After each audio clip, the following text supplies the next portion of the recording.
आरो फावथायसालिनि फाव मावबादाया दिनैनिफ्राय जागायबाय। क'क्राझार सहरनि तितागुरि इरागदाव रायजोआरि नब्लाङाव 7 जुलाइनिफ्राय 3 आगस्तसिम सावथुन आरो फावथायसालिनि फाव मावबादाया खुंजागोन। क'क्राझार जिल्ला बड' सावथुन महरगिरि गौथुमनि बानजायनाय मिरु बड' सावथुन महरगिरि गौथुमनि लेंथुमनायाव आरो बिटिआर सरकारनि अनसुंथायाव बे सावथुन आरो फावथायसालिनि फाव मावबादाया हाबाफारियाव खुंजायो। हाबाफारि बायदियै फुंबिलि समाव आफादनि फिरफिलाखौ बिरहोयो बड' सावथुन महरगिरि गौथुमनि आफादगिरि फुंखा महिलारिया।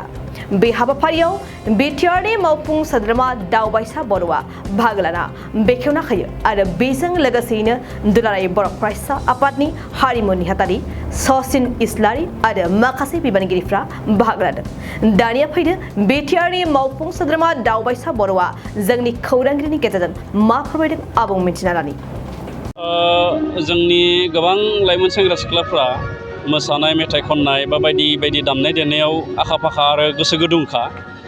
बेखौनो एसेबाव जोङो थुलुंगा होनो थाखाय आरो बिथांमोननो माखासे गुदि गियानखौ होनो थाखाय जोंनि बड' सिनियर आर्टिस्ट एस'सियेसन बिथांमोना मोनसे मावबादा लानायनि खोथाखौ सिन्था खालामदोंमोन आरो बिथांमोननि सिन्था खालामनाय एबा सानखांथि बायदियै जोंबो बिटिआर सरकारनिफ्राय हेफाजाब होदों आरो दिनै नैबे क'क्राझाराव दान मोनसेनि थाखाय बे वर्कशपआ जागायबाय आरो आङो मिजिंथिगोन जायफोर सेंग्रा सिख्ला लाइमोन बिथांमोना बे मावबादायाव फैगोन बिथांमोना गाव गावा सोलोंनो गोनां माखासे आयदाखौ बिथांमोना सोलोंनानै लानो हागोन आरो बेनि गेजेरजों जोंनि जायफोर जाखांबोनाय उन्दै उन्दै फंबाय बिनानाव जायफोरा एक्टिं बा बिदि मेथाइ खननाय बायदिसिना दामनायाव गोसो गुदुं बिथांमोनखौबो जथेस्थ'खिनि थुलुंगा होगोन होननानै आं सानो।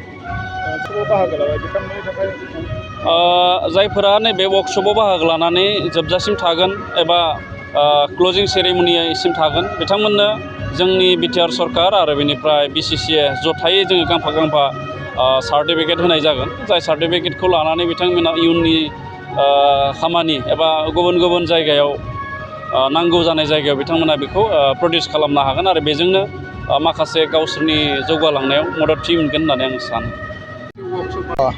जों मोनसे स्टेप आवगायनाय बायदि मोनदों। बेखौ जोङो सिगांफोर लानो सानगासिनो दंमोन, नाथाय देग्लाय बोसोराव सरकारा जा मोनसे हेल्प खालामबाय। बे सरकारनि हेल्पजोंनो जों बे मोनसे गिबि जा बिसानि मोनसे वर्कशप बे वर्कशपखौ जोङो खुंनो हानाय जाबाय। दिनैनिफ्राय जागायसिगोन मास मोनसेनि थाखाय। जों कर्सखौ जेनेबा फुल प्लेजेड हिसाबै जों मोनसे कर्स डिजाइन खालामनाय जादोंमोन आरो कर्स डिजाइनखौ खालामदोंमोन जोंहा NSDN जयन्त नार्जारि बिथाङा खालामदों। बे मास मोनसेनि थाखाय जों बेखौ खालामनाय जादों आरो बे जोंनि दिनैनि बे वर्कशपआव खोब लिमिटेड पार्सना पार्टिसिपेट खालामदों। जोंनि जिखिनि एफिलिएटेड डिस्ट्रिक्ट 16टा डिस्ट्रिक्टनिफ्राय सानै जोङो हिन्जावसा सासे हौवासा सासे लेंहरनाय जादों।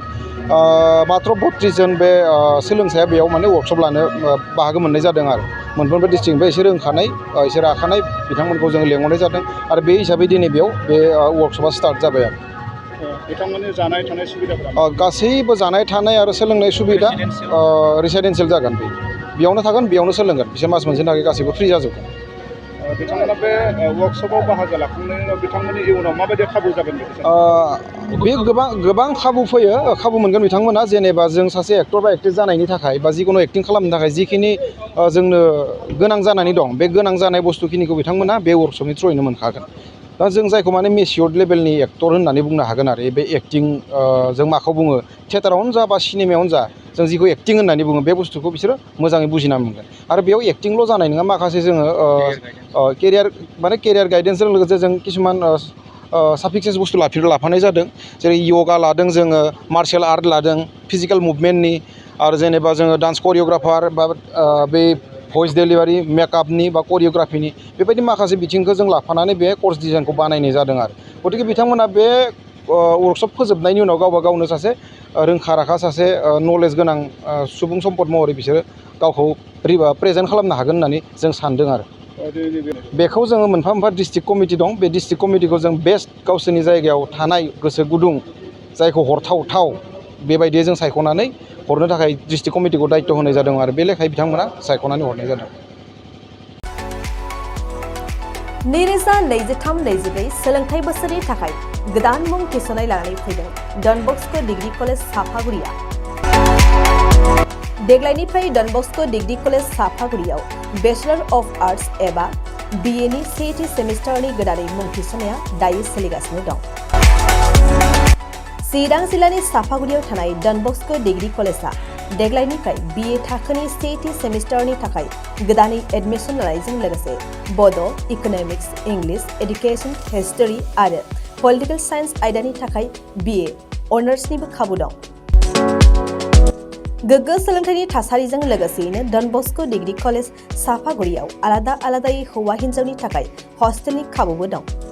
जुदि फरायसाफोरा डन बस्को डिग्री कलेज साफागुरियाव BA सेथि सेमिस्टारनि थाखाय गोदानै एडमिशन लानायनि सायाव आबुं बाथ्राखौ मिन्थिनोब्ला नैबे मबाइल नम्बर 9365551959 आव थोंजों सुला लानो हागोन।